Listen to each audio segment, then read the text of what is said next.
Apa jadinya kalau seorang pegawai negeri dengan karir yang aman, gaji yang lancar, dan masa depan yang sangat jelas malah memilih berhenti lalu banting setir jadi konten kreator yang hobi kritik kebijakan negara? Kali kita bahas, namanya adalah Ferry Irwandi, mantan videografer di Kementerian Keuangan yang mundur pada November 2022 biar bisa fokus jadi konten kreator, khususnya di YouTube. Gaya kontennya tenang, berlandaskan nalar, tapi berisi edukasi tentang stokisme, demokrasi, dan kritik kebijakan publik. Bahkan RUU TNI jadi salah satu topik yang dikupas secara mendalam.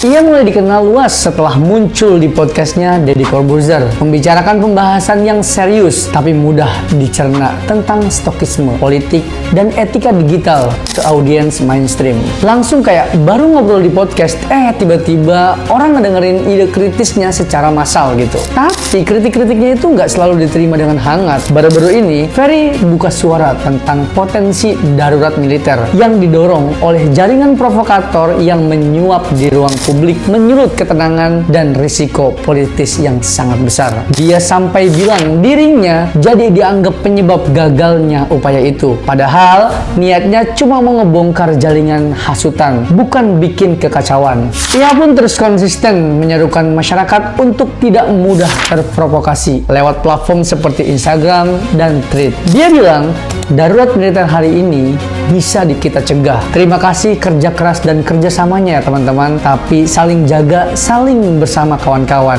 Pesan yang cukup viral dan memicu diskusi yang serius. Yang menariknya lagi, langkah Ferry nggak cuma jadi guru pikiran kritis di YouTube, dia juga ngebangun Malaka Project, kolaborasi dengan kreator lain untuk mendorong literasi dan akses pendidikan berkualitas. Biar kritiknya bukan cuma menohok, tapi juga ngebangun. Tapi ini yang bikin kita mikir dua kali. Kritik yang selama ini semata untuk menumbuhkan kesadaran publik malah bisa jadi bumerang politik. Ferry bisa dianggap edukator heroik, tapi juga bisa dituding sebagai ancaman sistem. Dia konsisten, tapi itu datang dengan konsekuensi nyata digital harassment, tekanan politik, hingga tuduhan ekstrim. Pertanyaannya sekarang adalah, apakah langkah Ferry Irwandi ini bisa terus bertahan di tengah tekanan politik digital yang kian berat? Atau kita bakal lihat dia berhenti di tengah jalan karena risiko yang terlalu tinggi? Jadi menurut kalian, Ferry Irwandi ini adalah inspirator kritis yang memperkuat diskursus publik, atau justru sengaja main di garis tipis antara idealisme dan jebakan yang bahaya? Tulis di kolom komentar ya.